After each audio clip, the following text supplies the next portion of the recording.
Bakit Sinta? Tama po ba, rockstar? Na ang kakanta po ay si Mitch Belandres. Isang grupo ng ano po. Mitch po ba ito? Mitch? Isang grupo ng kalalakihan. Na parang ano Ito yung kumanda ng puso pa to. Parang kilala ko na to. Totoy ba to? Oo, ito nga yung tinawag namin dati, kala namin babae, isang parang kamusta sir? Oo, mahilig tumugkap ng mababa, parang wanted to eh. Ayaw mong pakilala. Kasi yung kailangan niyo po ng style. Yan. Oo, mahusay umawit ito. Ano po meron sa grupo ninyo? At parang isang buong last supper po ito nandito ngayon. Puro malalakihan.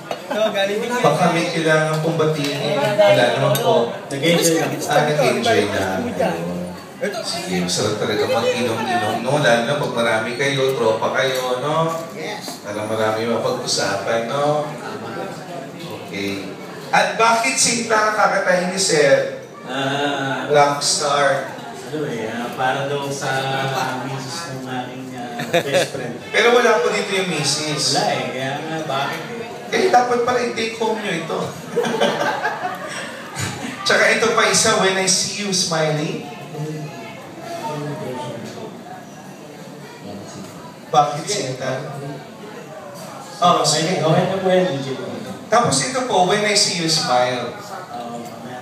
Sige, okay. Pakitignan mo kuya kung meron din when I see you smile. Tapos syempre, papasalamat rin ako kasi may nakapalaman doon sa dalawang tissue. Doble na dati, 50 kasi. Oo. At least palaki na palaki ito. Next time yung pupunta kayo, 150 na pala ito. Yan, tama ka dyan. Bale, narinig ko yan, ha? Yung 50 na next time. Yung 50 noon, hindi nga pala nagdagan yun. So, sige po, ito na. Ito po yung aking first guest. Ganito po magaganap sa ating sing-along. So, yung mga gusto po makising-along. Sige, kachot!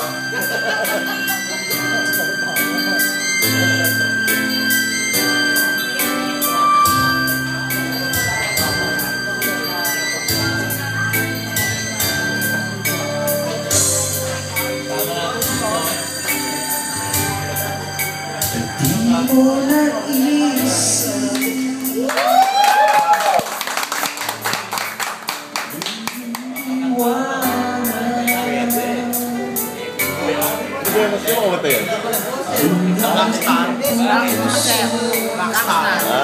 Hindi ko alam yan eh. Hindi ko alam yan. Mataas ang boses niya.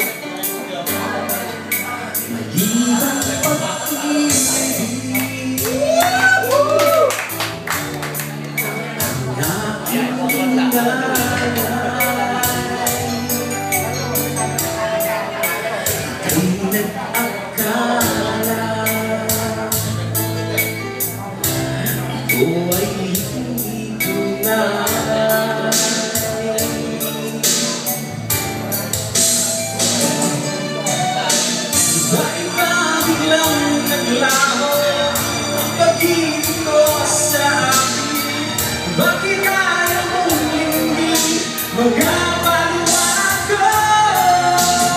Sabi mo'y suwala sa pagkakasala. Bakit sa iba'y lagi naniniwala ka? Bakit sila? Kalibos yan. Hindi ko Mga journey binabanaan ko eh, journey. dahil sa aking ang aking